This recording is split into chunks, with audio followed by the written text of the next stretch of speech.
ओम नमः शिवाय। हर हर महादेव। श्रवण माह महत्तम 15वां अध्याय। सुपोदन षष्ठी व्रत तथा अर्क विवाह विधि।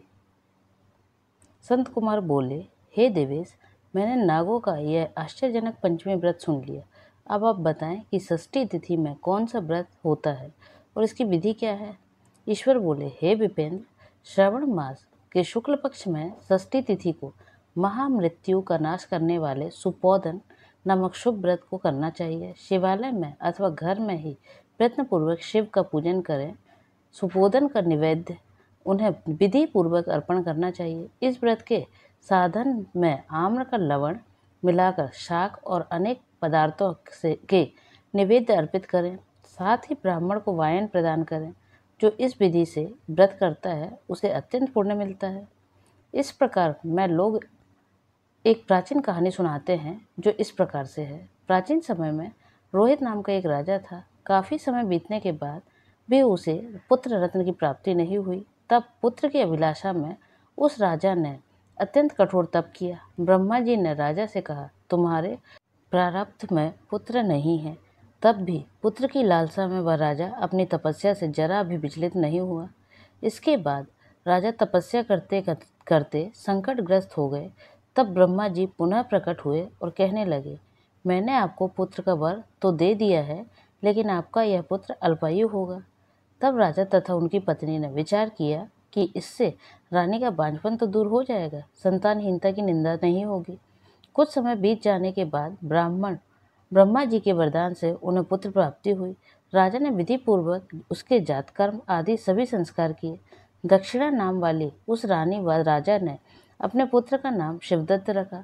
उचित समय आने पर भयभीत चित्त वाले राजा ने पुत्र का यज्ञोपवीत संस्कार किया, किंतु राजा ने उसकी मृत्यु के भय से उसका विवाह नहीं किया। तदंतर 16वें साल में उनका पुत्र शिवदत्त मृत्यु को प्राप्त हो गया। तब ब्रह्मचारी की मृत्यु का स्मरण करते हुए राजा को बहुत चिंता होने लगी कि जिन लोगों के कुल में कोई ब्रह्मचारी मर जाए तब उनका कुल खत्म हो जाता है और वह ब्रह्मचारी भी दुर्गति में पड़ जाता है। संत कुमार बोले, हे देव, हे जगन्नाथ, इसके दोष निवारण का उपाय है या नहीं? यदि उपाय है तो अभी बताएं, जिससे दोष की शांति हो सके। ईश्वर बोले, यदि कोई स्नातक अथवा ब्रह्मचारी मर जाए तो अर्क विधि से उसका विवाह कर देना चाहिए। इसके बाद उन दोनों ब्रह्मचारी तथा आँख को परस्पर संयुक्त कर देना चाहिए। अब अर्क विवाह की विधि कहते हैं।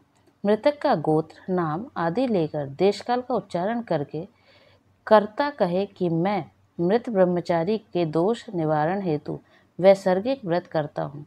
सर्वप्रथम सुवर्ण से अभ्युदयक करके अग्नि स्थापन कर अघार होम करके चारों व्याहतियों ओम भूम ओम भुवः ओम स्वाहा ओम मह से हवन करना चाहिए।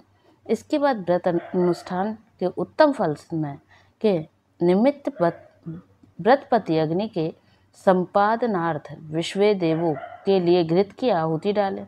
उसके बाद स्वीकृत होम करके अवशिष्ट होम संपन्न करें। पुनः देशकाल का उच्चारण करके इस प्रकार बोलें, मैं अर्क विवाह करूँगा। उसके बाद सुवर्ण से अभ्युदयक कृत्य करके अर्क शाखा तथा मृतक की देह को तेल तथा हल्दी से लिप्त करके पीले सूत से विशिष्ट करें और पीले रंग के 2 वस्त्रों से उन्हें ढक दें। इसके बाद अग्नि स्थापन करें और विवाह विधि में प्रयुक्त योजक नामक अग्नि में आघार होम करके व अग्नि के लिए आज्य होम करें। उसके बाद चारों व्याहतियों से बृहस्पति तथा कामदेव के लिए आहुति प्रदान करें। पुनः घृत में स्विष्टकृत होम करके संपूर्ण हवन कर्म समाप्त करें। उसके बाद आग की डाली तथा मृतक के शव को विधि पूर्वक जला दें। मृतक अथवा म्रियमाण के निर्मित 6 वर्ष तक इस व्रत का अनुष्ठान करना चाहिए। इस अवसर पर 30 ब्रह्मचारियों को नवीन कौपीन वस्त्र प्रदान करना चाहिए और हस्त प्रमाण अथवा कान तक लंबाई वाले दंड तथा कृष्ण मर्ग चर्म भी प्रदान करने चाहिए। उन्हें चरण पादुका, छत्र माला, गोपी चंदन, प्रवाल मणि की माला तथा अनेक आभूषण समर्पित करने चाहिए। इस विधान से व्रत करने पर कोई भी विघ्न नहीं होता है। ईश्वर बोले, ब्राह्मणों से यह सुनकर राजा ने मन में विचार किया कि यह अर्क विवाह तो मुझे गौड़ प्रतीत होता है, मुख्य नहीं, क्योंकि कोई भी व्यक्ति मरे हुए को अपनी कन्या नहीं देता है। मैं राजा हूँ, अतः मैं उस व्यक्ति को अनेक रत्न तथा धन दूंगा जो कोई भी इसकी वधू के रूप में अपनी कन्या प्रदान करेगा। उस नगर में एक ब्राह्मण था। उस समय वह किसी दूसरे नगर में गया हुआ था। उसकी एक सुंदर पुत्री थी जिसकी माता की मृत्यु पहले ही हो चुकी थी। ब्राह्मण की दूसरी पत्नी थी जो ब्राह्मण की पुत्री के प्रति बुरे विचार रखती थी तथा दुष्ट मन वाली थी। कन्या 10 वर्ष की तथा दीन थी और अपनी सौतेली माता के अधीन थी। अतः सौतेली माता ने द्वेष तथा अत्यधिक धन के लालच में 1 लाख मुद्रा लेकर उस कन्या को मृतक राजकुमार के लिए दे दिया। कन्या को लेकर राजा के लोग नदी के तट पर शमशान भूमि में राजकुमार के पास ले गए और सबके साथ उसका विवाह कर दिया। इसके बाद विधान पूर्वक सबके साथ कन्या का योग करके जब वे जलाने की तैयारी करने लगे तब उस कन्या ने पूछा, हे सज्जनों, आप लोग यह क्या कर रहे हैं? तब वे सभी दुखित मन से कहने लगे कि हम लोग तुम्हारे इस पति को जला रहे हैं। इस पर भयभीत होकर बाल स्वभाव के कारण रोती हुई उस कन्या ने कहा, आप लोग मेरे पति को क्यों जला रहे हैं? मैं जलाने नहीं दूंगी। आप लोग सभी यहाँ से चले जाइए। मैं अकेले ही यहाँ बैठी रहूंगी और जब ये उठेंगे तब मैं अपने पतिदेव के साथ चली आऊंगी। उसका हठ देखकर दया के कारण दीन चित्त वाले कुछ भाग्यवादी वृद्धजन कहने लगे, अहो होनहार भी क्या होता है, इसे कोई भी नहीं जान सकता। दीनों की रक्षा करने वाले तथा कृपालु भगवान न जाने क्या करेंगे। सौत की पुत्री का भाव रखने के कारण सौतेली माता ने इस कन्या को बेचा है, अतः संभव है कि भगवान इसके रक्षक हो जाए। अतः हम लोग इस कन्या को व इस सब को नहीं जला सकते। इसलिए सभी को अच्छा लगे तो हम लोगों को यहाँ से चले जाना चाहिए। परस्पर ऐसा निश्चय करके वे सब अपने नगर को चले गए। बाल स्वभाव के कारण यह सब क्या है, इसे ना जानती हुई भय से व्याकुल वह कन्या एकमात्र शिव तथा पार्वती का स्मरण करती रही। उस कन्या के स्मरण करने से सब कुछ जानने वाले तथा दया से पूर्ण हृदय वाले शिव पार्वती शीघ्र ही वहां आ गए।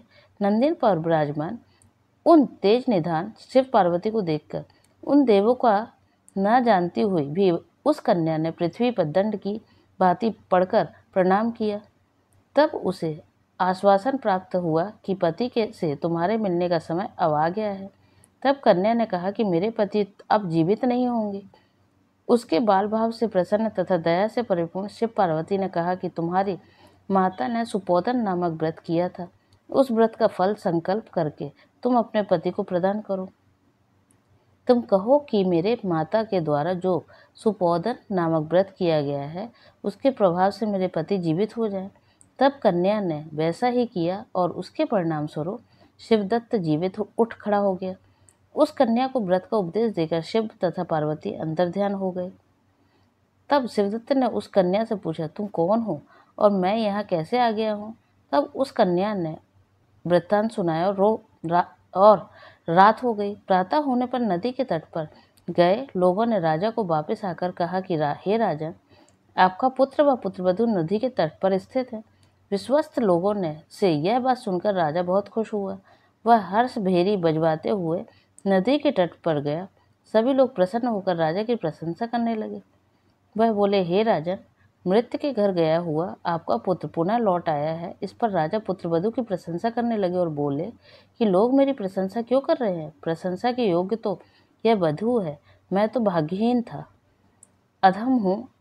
धन्य और सौभाग्यशालिनी तो यह पुत्रवधू है, क्योंकि इसी के पूर्ण प्रभाव से मेरा पुत्र जीवित हुआ है।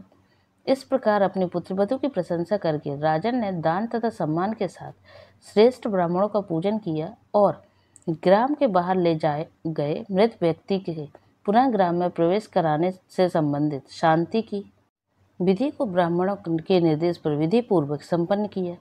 हे वत्स, इस प्रकार मैंने आपके यह सुपोदन नामक व्रत कहा। इसे 5 वर्ष तक करने के अनंतर उद्यापन करना चाहिए। पार्वती तथा शिव की प्रतिमा का प्रतिदिन पूजन करना चाहिए और प्रातःकाल आम के पल्लवों के साथ चरु का होम करना चाहिए। साथ ही निवेद्य तथा वायन अर्पित करना चाहिए।